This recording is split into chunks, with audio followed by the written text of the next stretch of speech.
first year commerce. This is the part 9 lecture, chapter definition, function and importance of money. इस chapter का ये third lecture है। इसमें हम लोग डिस्कस कर रहे हैं functions of money. Functions of money मैंने बताया था there are 4 type of function, primary, secondary, contingent and other function. Primary function, medium of exchange and standard method, we have discuss in the earlier lecture. And secondary में हम लोग चल रहे थे, जिसमें से हमने 2 लेक्चर हमारा हुआ, जिसमें standard of deferred payment and second the store of value. आज हम लोग बात करेंगे transferring value and contingent function. Transferring value का मतलब होता है कि we through the money we can transfer the money from one place to another either in any form. For example, हम यहाँ पर बात करना चाहेंगे कि अगर बार्टर सिस्टम होता, सपोज हमारा एक जमीन यहाँ पर है एंड हमको लेना है दिल्ली में जमीन। अब हम कैसे लेंगे, क्योंकि there in the barter system there must be the exchange of the need. जिसके पास दिल्ली की जमीन है उसको गोरखपुर में जमीन चाहिए और हमको गोरखपुर का है तो दिल्ली में चाहिए, तभी बार्टर सिस्टम में हो सकता है। लेकिन today we can easily transfer the money if we are having the land in the Gorakhpur, we can sell out and convert into the cash, the liquid, and very easily we can go to the Delhi and purchase the land at Delhi. This is the transferring of the money. We can easily transfer from one place to another. यहाँ पर मैंने दिल्ली का आज के समय में this is the era of the globalization. You can purchase the anything in whole world. There is no restriction. If you are having the money easily. ये था ट्रांसफरिंग ऑफ द वेल्थ। अब हम आते हैं कि कॉन्टीजेंट फंक्शन। अब इसको हम मिटा देते हैं यहाँ पर। अब आते हैं हम लोग कॉन्टीजेंट फंक्शन क्या होता है। तो कॉन्टीजेंट फंक्शन देखो, जो प्राइमरी फंक्शन था और जो सेकेंडरी फंक्शन था, ये आपका डायरेक्ट आपको लिंक करता है, आपको यू कैन फील इट कि this is the primary function and this is the secondary function. The third function, that is the contingent function, which is very important, it plays a very significant role at the macro level. Contingent का मतलब होता है आपका, एक तरह से कहा जाए कि एक अनफॉर्स सिचुएशन, अगर कोई मुसीबत आ जाए। मैक्रो लेवल पर माने ये वो फंक्शन जो पूरे एक हमारे देश की इकोनॉमी के बारे में बात करता है, और वो डिसीजन जो मुझे दिखाई नहीं देता है लेकिन मनी एक वेरी सिग्निफिकेंट रोल में अदा करता है। ठीक है ना। हम लोग जानते हैं कि today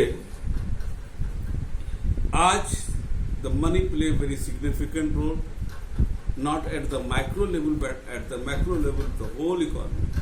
There are so many economic determinants which define the development of the economy, like the national income, GDP, inflation and so many other things. ये हमारे पूरे सिस्टम को डिफाइन करता है। आज आप देख भी रहे होंगे कि आज हमारा चल रहा है जो कोविड-19 का ये 4 महीने से चल रहा है, इसमें हम लोग सब लोग बात कर रहे हैं कि हमारा नेशनल इनकम गिर गया, हमारा जीडीपी गिर गया। जीडीपी एक बहुत बड़ा एक फैक्टर होता है किसी भी इकोनॉमी को उसके डेवलपमेंट को डिफाइन करने के लिए। ठीक है ना। अब हम लोगों को अगर थोड़ा सा भी, जैसे इसमें पहला पॉइंट है तुम्हारा money as the basis of the distribution of the national income, इसके बारे में हम थोड़ा सा बात करेंगे कि इसमें जो पॉइंट दिया है, national income is the value of goods and services produced in a country during the year. यही जीडीपी का भी एक डिफिनेशन होता है कि जो भी एक साल के अंदर जो भी हम सामान, गुड्स एंड सर्विसेज जो प्रोड्यूस करते हैं उसको जो है हम लोग नेशनल इनकम करने लेते हैं। It is the result of the cooperation of the various factor of production. अब देखो यहां पर आ गया factor of production. There are 4 factor of production. अगर हम उसको बात करें तो फैक्टर ऑफ प्रोडक्शन जो होता है, फैक्टर ऑफ प्रोडक्शन, इसको ध्यान से देखिएगा, आप हमेशा याद रखिएगा, फैक्टर ऑफ प्रोडक्शन 4 होता है, 5 नहीं। 4 में फैक्टर ऑफ प्रोडक्शन जो आपका होता है land, labour, capital and organising, जिसको इंटरप्राइजिंग भी कहते हैं।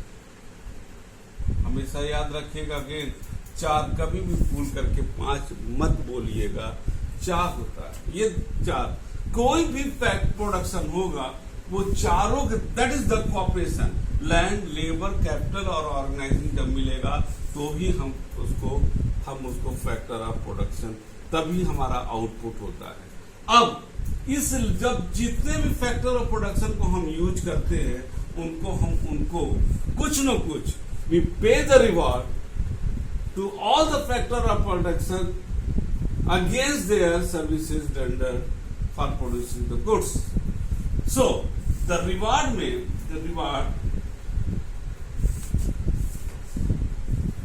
में जो है आपका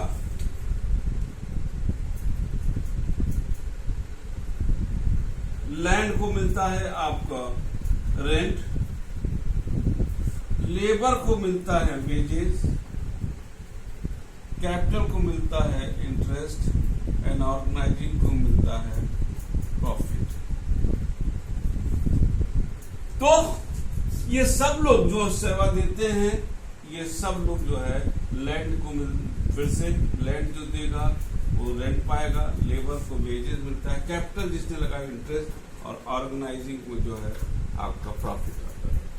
यहाँ एक महत्वपूर्ण बात बताते हैं आपको, अगर इन सबको जोड़ा जाए इंटरेस्ट, तो इकोनॉमिक्स में इसको बन जाता है कॉस्ट। ठीक है ना। अब ये जो है फैक्टर, अब हम हमने इनपुट में क्या लगा दिया, ये सारे फैक्टर ऑफ प्रोडक्शन को हमने इनपुट में लगाया और आउटपुट में हमारा आउटपुट निकलेगा गुड्स एंड सर्विसेज का। ठीक है ना। अब गुड्स एंड सर्विसेज में मान लीजिए इनपुट लगाया, आउटपुट में सामान निकला। ठीक है ना। अब इस सामान को हम जब बेचते हैं तो हमको पैसा मिलता है, मनी मिलता है, और इस मनी को जो है जितने भी फैक्टर ऑफ प्रोडक्शन है हम उनको भुगतान करते हैं। ठीक है ना।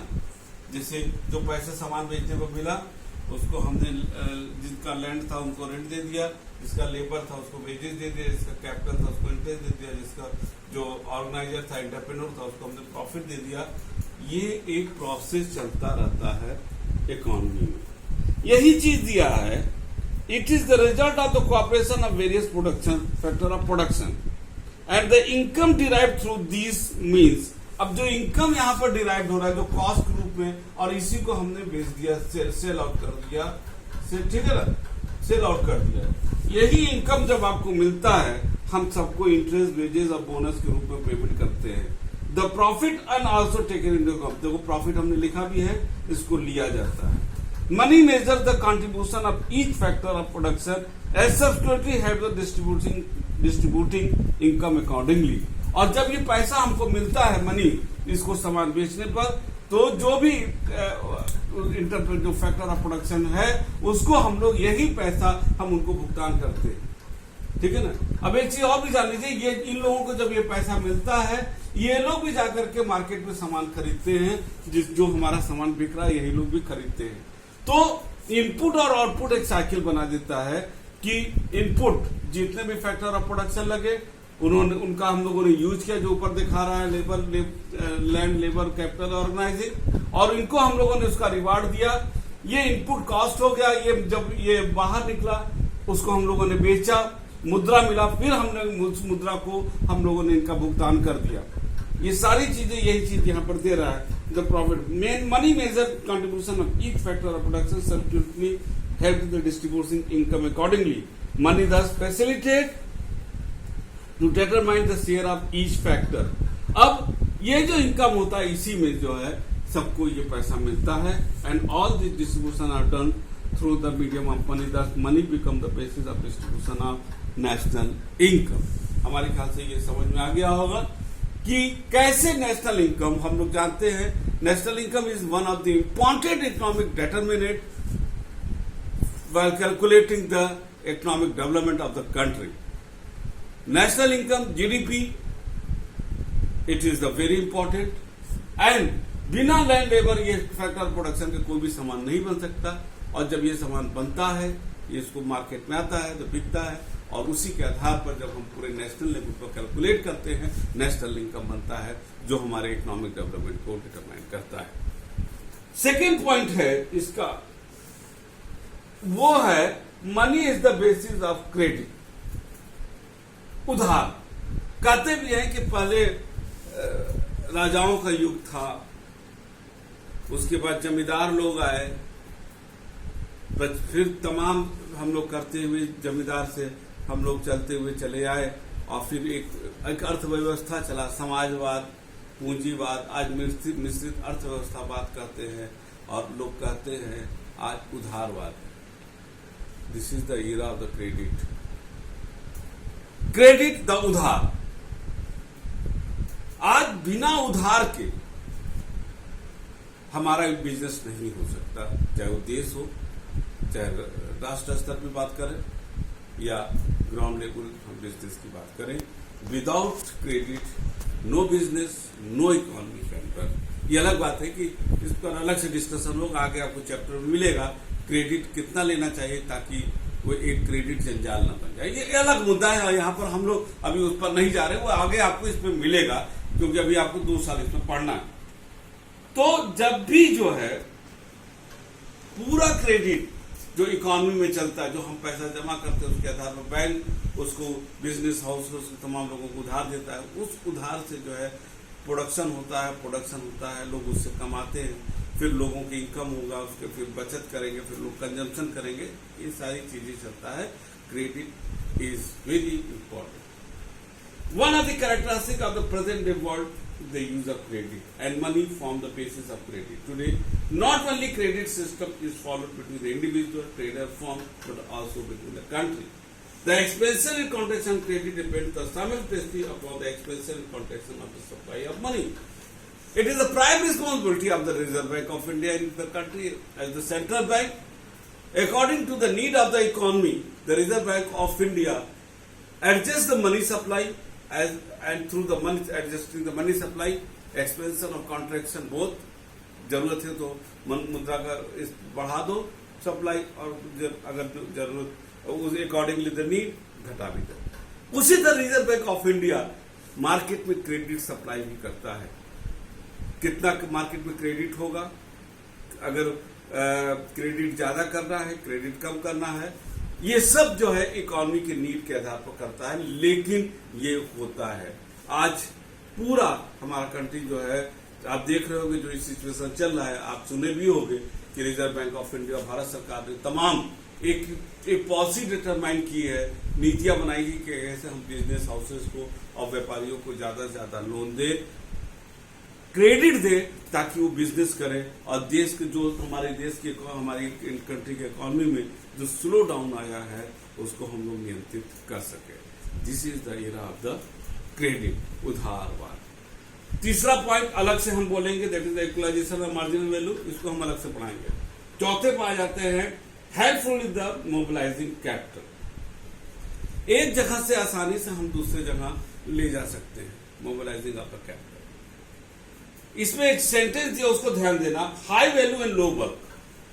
हाई वैल्यू, आप 2-2 हजार का नोट 100 2 लाख हो जाएगा, आप बड़े आसानी से एक बंडल में बनाओ, फिर पॉकेट पर रख को लेकर के चले जाओ। अगर हमको 1 करोड़ ले जाना है, 2,50,000 नोट छोटे से ब्रीफकेस झोले में रखेंगे, हम ले जाएंगे, हम बड़ी आसानी से हम कैपिटल को मोबिलाइज कर सकते हैं from one place to another place, ठीक है ना। यहां पर तो it has encourage the development, और जिससे हमारा देश का विकास होता है। हम जाएंगे कहीं भी इंडस्ट्री लगा सकते हैं, एक ये है। और एक जो है पॉइंट यहां पर, जिसको हम बोलेंगे 2 पॉइंट, 3rd नंबर और 5th नंबर हम नेक्स्ट लेक्चर में, क्योंकि ये दोनों बहुत महत्वपूर्ण हैं, हम नेक्स्ट लेक्चर में लेंगे। और छठा पॉइंट है important tool of the economic development. अभी हमने इसी समय लेक्चर में बोला कि इकोनॉमिक देश के विकास के लिए पैसे का एक बहुत महत्व होता है।